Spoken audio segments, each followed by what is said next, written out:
Hello everyone. The question is average age of Mr. and Mrs. Kim when they have just married was 24 year. ठीक है, marriage के time पे उनकी जो average age थी वो 24 ईयर थी. After their first and second children twins were born, the average age of the family become 9 by 16 times the average age of their parents while marriage. ठीक है, the average age of family just after third child was born become 22 upon 45 times the average age of their parents when they just gave birth of twins. ठीक है, यहाँ पे average का comparison हो रहा है. जब फर्स्ट एंड सेकंड जब ट्विंस बॉर्न हुए थे उसमें कितना एवरेज एज था, ठीक है, उसको कंपेयर किससे करा गया जब पेरेंट्स की मैरिज के टाइम पे एवरेज एज थी. देन इसके बाद में आपको जब थर्ड चाइल्ड जब बॉर्न हुआ था उसके साथ कंपैरिजन किया गया जब पेरेंट्स की एज थी जब ट्विंस बॉर्न हुए थे. The average age of the family after the fourth child was born become 66.67%. ठीक है, अब आपको 66.67% का फ्रैक्शन में कन्वर्ट करना है. एंड इसका जो फ्रैक्शन वैल्यू होता है वो 2/3 होता है. ठीक है, अगर यहाँ पे एग्जामिनर आपको डायरेक्टली देता था इसने कुछ नहीं दिया, सेम ही दिया है, 9/16 टाइम्स था ना, यहाँ पे बस 2/3 टाइम्स है. ठीक है, उसने थोड़ा क्वेश्चन को दिखाने के लिए हैवी हैवी सा परसेंटेज डाल दिया है. ठीक है, फिर इसीलिए ऐसा कुछ नहीं है, इसमें बस 2/3 टाइम्स ही है. ठीक है, इसका मतलब and they just got married. The current average age of family is 19 year. What is the current age of twins? ठीक है. ठीक है, क्वेश्चन थोड़ा लेंदी है तो आपको एक एक चीजें इसमें साथ में लेके चलनी पड़ेंगी ताकि कंफ्यूजन ना हो. ठीक है, अब सबसे पहले इस क्वेश्चन को करने के लिए हम क्या करेंगे, एक टेबल बनाएंगे. ठीक है, जिससे कि हमारी चीजें आसान रहे थोड़ी. यहाँ पे total number of members, okay, average and here will be the sum. ठीक है, अगर हम यहाँ पे चेक करें तो यहाँ पे हो जाएगा, मतलब जो भी मैरिज ट्विंस बॉर्न हुए हैं फर्स्ट, यहाँ पे डेटा आ जाएगा पूरा. ठीक है, यहाँ पे आएंगे total number of member, okay, यहाँ पे आएगा एवरेज. ठीक है, एंड यहाँ पे आएगा सम. सम क्या होता है, अगर एवरेज का फॉर्मूला क्या होता है, टोटल अपॉन में total number of observation upon में, sorry, sum of observation upon में टोटल नंबर ऑफ ऑब्जर्वेशन. तो सम क्या निकलता है, average multiply by total number. ठीक है, अगर हमें अगर अगर ये फर्स्ट कॉलम है, सेकंड कॉलम है, थर्ड कॉलम है, अगर हम थर्ड कॉलम की वैल्यू फाइंड आउट करनी है, we will do 1 multiply by 2. First column second column का मल्टीप्लीकेशन करने वाले हैं. ठीक है, अब इसमें जो डेटा गिवन है, सबसे पहले मैरिज का गिवन है. मैरिज के टाइम में टोटल नंबर ऑफ मेंबर कितने थे, 2 थे. एवरेज कितना होगा, 24 दे रखा है. ठीक है, तो टोटल सम कितना होगा, 48 हो जाएगा. 24 इंटू 2 विल बी द 48 ही आ जाएगी total age of the parents. ठीक है, एंड इसके बाद में दे रखा है जब ट्विंस बॉर्न हुए हैं, जब ट्विंस बॉर्न हुए तो टोटल नंबर ऑफ मेंबर कितने हो जाएंगे फैमिली में, 4 हो जाएंगे. एंड उस टाइम पे एवरेज कितना है फैमिली का, 9/6 times the average age of the parents while marriage. Marriage के टाइम पे उनका एवरेज एज कितना था, 24 year. So what will be do, 24 into में 9/16. ठीक है, 8 से या 2 बार एंड 8 3 24, दैट विल बी 27/2. ठीक है, 27/2 क्या आ जाएगा, एवरेज एज आ जाएगा ट्विंस का. तो सम कितना निकलेगा, 54 निकलेगा. 27/2 इंटू 4 अगर हम करेंगे तो 54 क्या आ जाएगा, यहाँ पे सम आ जाएगा. अगर यहाँ पे आप डिफरेंस का बात करो, मैरिज के टाइम पे जो एज थी वो कितनी थी, 48 थी मिस्टर एंड मिसेस किम की. एंड ट्विंस के टाइम पे जो उनकी एज है वो 54 है. अब आप ये सोचोगे 54 में क्या ट्विंस का मतलब एज है, नहीं. इसमें 54 ईयर में ट्विंस का एज नहीं है. यहाँ पे ये एज कब की, जब ट्विंस जस्ट बॉर्न हुए हैं. ठीक है, तो उनकी कोई एज ही नहीं है. तो यहाँ पे जो डिफरेंस होगा, एज का जो डिफरेंस आ रहा है वो किसकी वजह से आ रहा है, केवल पेरेंट्स में जो इंक्रीमेंट हुआ है उनकी एज में उसकी वजह से. यहाँ पे कितना इंक्रीमेंट हुआ है, 6 ईयर इंक्रीमेंट हुआ है.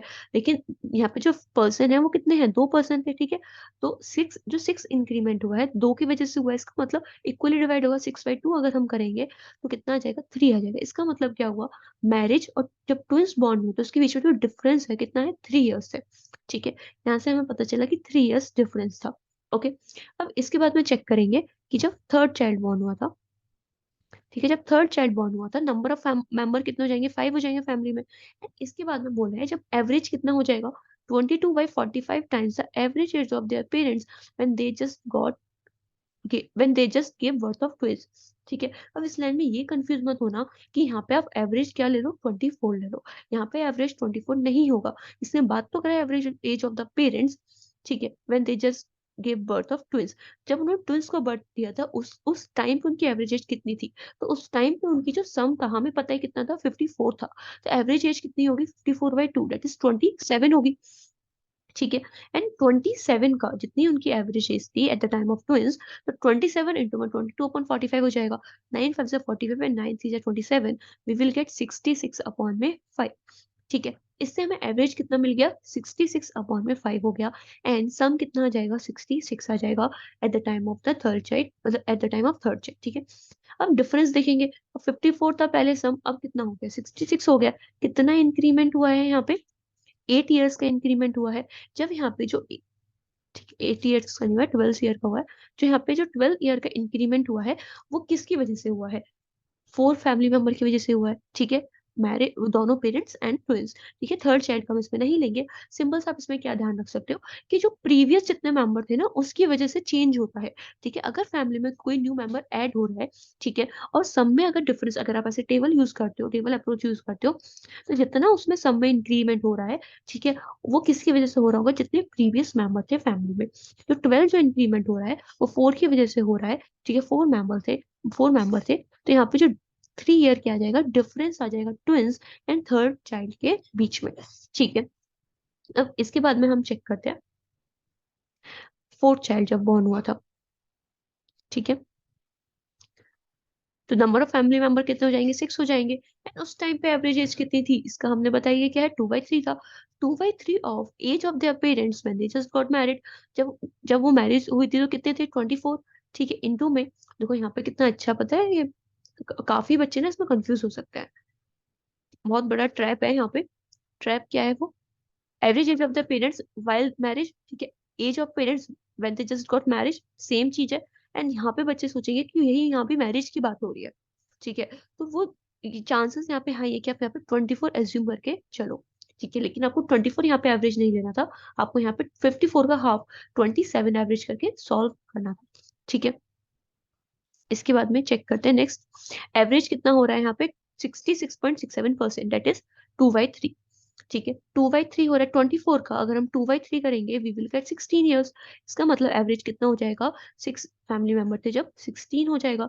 एंड टोटल सम कितना हो जाएगा, 96 हो जाएगा। अब यहाँ पे जो इंक्रीमेंट हो रहा है, वो कितना इंक्रीमेंट हो रहा है, 30 ईयर्स इंक्रीमेंट हो रहा है। और 30 ईयर जो इंक्रीमेंट हो रहा है किसकी वजह से हो रहा है, 5 मेंबर्स की वजह से हो रहा है फैमिली में। ठीक है, तो divided it by 5, we will get 6 year. इसका मतलब क्या हुआ, जो थर्ड चाइल्ड और फोर्थ चाइल्ड के बीच में डिफरेंस है वो कितने ईयर का है, 6 ईयर का है। ठीक है, अब इसके बाद में बोला था the current average age of the family is 19 year. जो करंट एज है फैमिली की, करंट हम यहाँ पे करंट पे पहुंच गए। ठीक है, कितनी है, 19 ईयर है। And यहाँ पे मेंबर तो अब 6 ही है। ठीक है, अब कोई यहाँ पे बॉन्ड नहीं हुआ है, यहाँ पे कोई डेटा नहीं गिवन है, इसका मतलब मेंबर सेम ही है। 6 पहले मेंबर थे, अभी भी 6 है। एंड 19 6 कितना होता है, 6 9 54। ठीक है, एंड 6 9 54 का 4 कैरी का 5 एंड 1 1 4। ठीक है, तो यहाँ पे जो डिफरेंस हुआ वो कितना हो जाएगा, 1 1 4 हो जाएगा। आप ऐसे भी कर सकते हो। ठीक है, यहाँ से आप डिफरेंस निकालोगे। एंड इसमें एक तरीका पता है क्या होता है, जब number of family member same है एंड एवरेज इंक्रीमेंट हुआ है, ठीक है, आप ऐसे डायरेक्टली निकाल सकते हो कितना ईयर इंक्रीज हुआ है। ठीक है, कैसे, चलो पहले ऐसे इससे सॉल्व कर लेते हैं। 96 था। ठीक है, एंड यहाँ पे कितना हो रहा है, 1 1 4। तो कितना डिफरेंस आ रहा है यहाँ पे दोनों की एज के बीच में, 8, एंड यहाँ पे है 18 ईयर का। ठीक है, यहाँ पे जो डिफरेंस आ रहा है कितना आ रहा है, 18 ईयर का। एंड 18 ईयर का डिफरेंस किसकी वजह से आ रहा है, 6 मेंबर की वजह से आ रहा है। इसको हम डिस्ट्रीब्यूट करेंगे अगर 6 में, तो हमें कितना डिफरेंस मिल जाएगा, 3 ईयर का डिफरेंस मिल जाएगा। इसका मतलब कि फोर्थ चाइल्ड जब बॉर्न हुआ था एंड जो उनकी करंट एज है वो कितनी है, 3 ईयर का उनके बीच में गैप है। ठीक है, अब यहाँ पे अगर हम देखें, पूछा है what is the current age of the twins, की करंट एज कितनी होगी।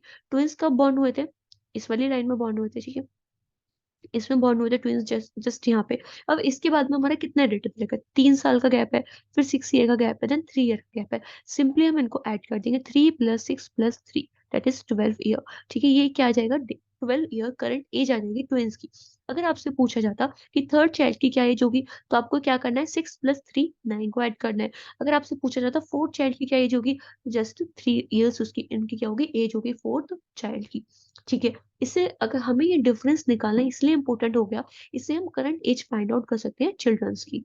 ठीक है, I hope you understand the concept. Question अच्छा था, ठीक है, ट्रिकी भी था थोड़ा एंड लेंदी भी था। ठीक है, एंड बस इसको आपको ध्यान रखना है, टेबल अप्रोच में जाओगे तो काफी इजी रहेगा। ठीक है, इससे आपको क्या है ना, आपके पास पता रहेंगी, स्टेप बाय स्टेप चीजें पता रहेंगी। आपके पास पूरा डेटा लिखा होगा एंड आपको बार बार क्वेश्चन को नहीं देखना पड़ेगा। Okay, thank you.